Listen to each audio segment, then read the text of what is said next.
Les voyages de Pétrarque.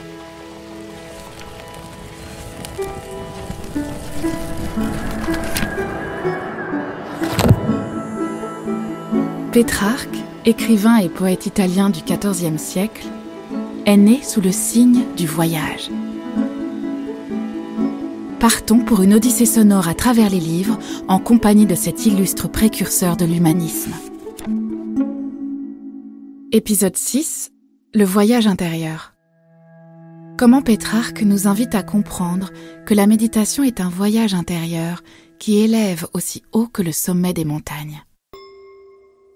Si Pétrarque est connu pour être un amoureux de sa muse Laure, un philologue avant l'heure et un auteur passionné par l'Antiquité, il est aussi célèbre pour le récit de son ascension du mont Ventoux dans le Vaucluse. Cette montagne, qui avait aimanté son regard lorsqu'il était enfant à Carpentras, lui lance un défi, conquérir son sommet. Pétrarque a 32 ans et lui, le voyageur européen, entreprend cette ascension le 26 avril 1336. 17 ans après son ascension au mont Ventoux, il raconte cette expédition dans une lettre, comme s'il avait écrite le soir même. Son destinataire et maître à penser, Dionigi di Borgo San Sepolcro, moine de l'ordre de Saint-Augustin, est mort depuis plus de 10 ans.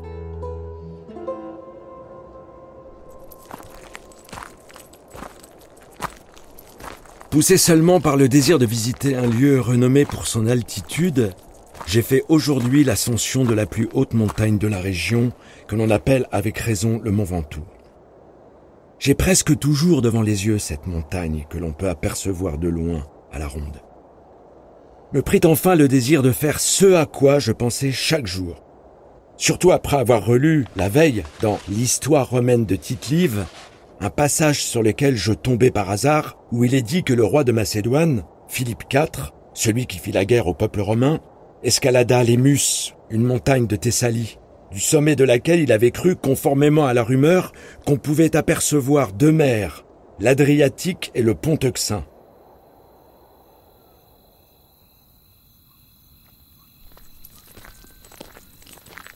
Nous quittâmes la maison et atteignîmes Malocène en soirée.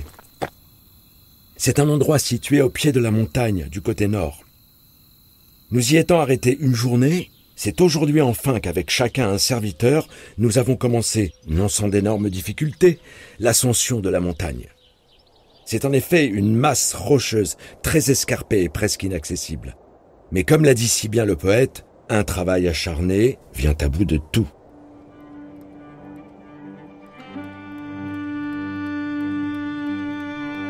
L'ascension est pénible pour Pétrarque.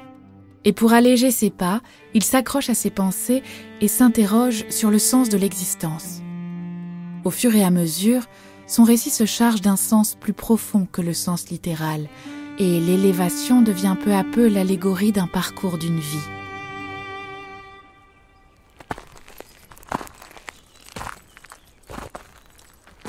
Je suivais le sentier de montagne d'un pas plus mesuré, tandis que mon frère, empruntant un raccourci qui suivait la crête, montait toujours plus haut.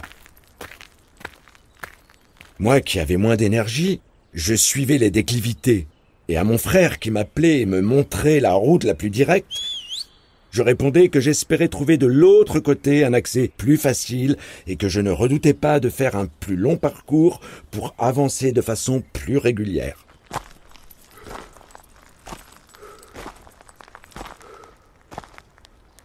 Je cherchais à différer la fatigue de l'escalade. Mais la nature ne le cède pas à l'ingéniosité humaine. Il ne peut arriver qu'un corps atteigne les hauteurs en descendant. Bref, non sans provoquer les rires de mon frère, voilà ce qui, à mon grand dépit, m'est arrivé 3 fois et même davantage en l'espace de quelques heures.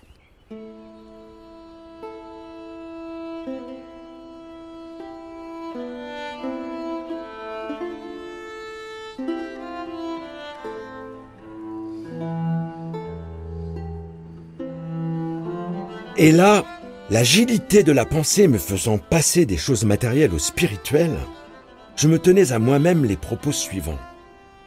Ce dont tu as fait tant de fois l'expérience aujourd'hui en escaladant cette montagne, sache que cela arrive à toi et à beaucoup de gens dans leur montée vers la vie bienheureuse. Mais la raison pour laquelle les hommes ne s'en aperçoivent pas aussi facilement, c'est que les mouvements du corps sont visibles, ceux de l'âme invisibles et cachés.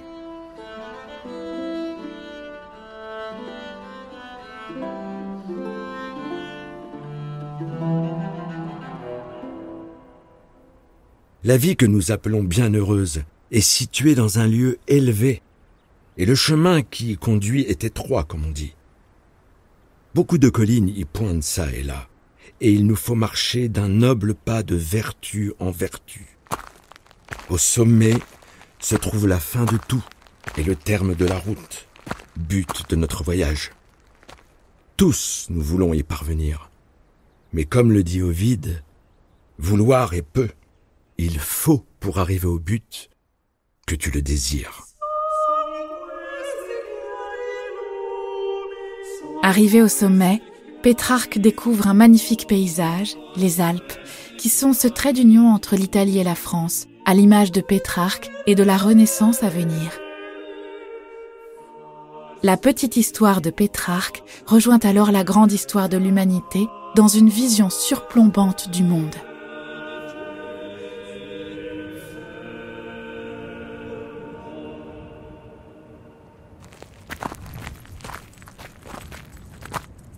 Sur son sommet, il y a une petite surface plane. C'est là qu'enfin nous nous assîmes, épuisés de fatigue.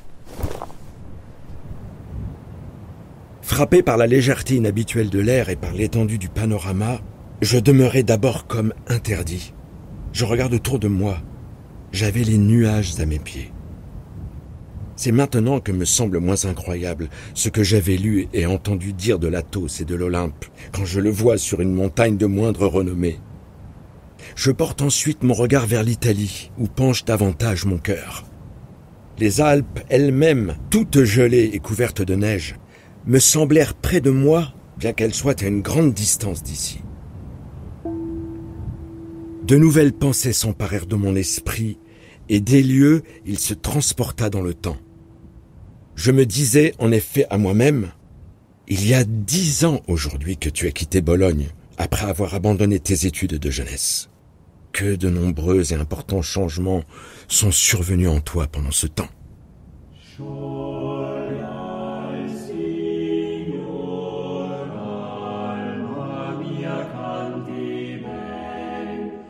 Et si tout à coup, le voyage devenait plus intérieur qu'extérieur ?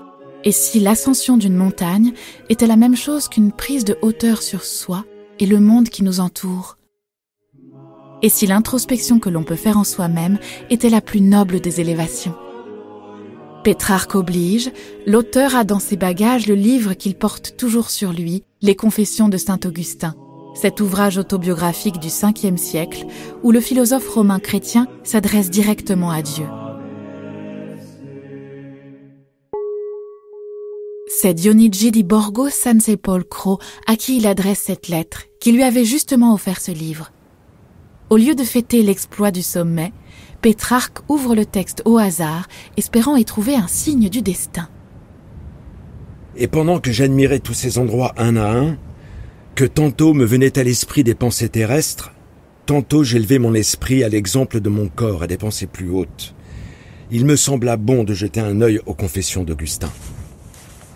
Je l'ouvre. Les premières paroles sur lesquelles je portai mes yeux furent celles-ci. Dire que les hommes s'en vont admirer les cimes des montagnes, les vagues énormes de la mer, le large cours des fleuves, les plages sinueuses de l'océan,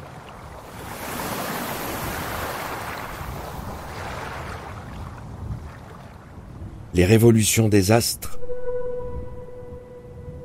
et qu'ils ne font même pas attention à eux-mêmes. Je ne pouvais me persuader que cela était arrivé par hasard, mais je pensais que ce que j'avais lu avait été écrit pour moi, et non pour un autre.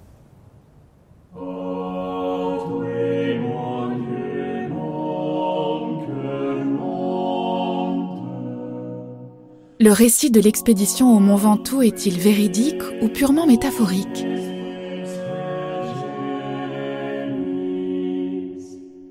Pétrarque a-t-il imaginé cette ascension pour évoquer celle de l'esprit ?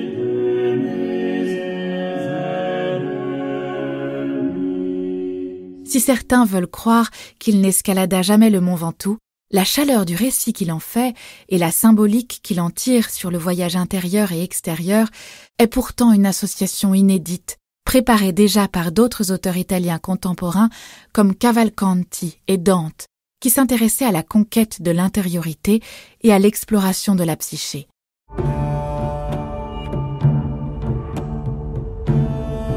Les deux œuvres en prose de Pétrarque, Les remèdes aux deux fortunes et Du conflit secret de mes tourments, divulgués de manière posthume, viendront confirmer la réception d'un Pétrarque philosophe et moraliste à la Renaissance et pour les siècles suivants.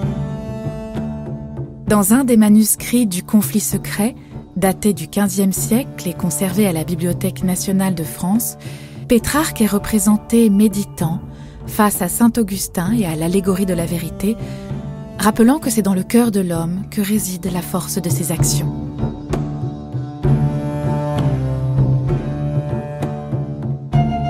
C'était Les Voyages de Pétrarque, un podcast original de la Bibliothèque nationale de France. Production exécutive, narrative. Conception et direction de projet, Sophie Guindon. Conseiller scientifique, Philippe Guérin. Écriture, Nelly Labert. Réalisation, design sonore et montage, Julia Griner et Ariane Neumann. Prise de son, Ruben Pérez, La Fugitive. Musique originale, Julia Griner. Voix, Élodie Hubert et Jean-Philippe Vidal. Production, Cécile Cross, assistée de Charlie Dervaux. Ce podcast a été produit à l'occasion de l'exposition L'invention de la Renaissance, l'humaniste, le prince et l'artiste, présentée à la Bibliothèque nationale de France jusqu'au 16 juin 2024. Pour aller plus loin et approfondir vos connaissances, rendez-vous sur le site Les Essentiels de la BNF.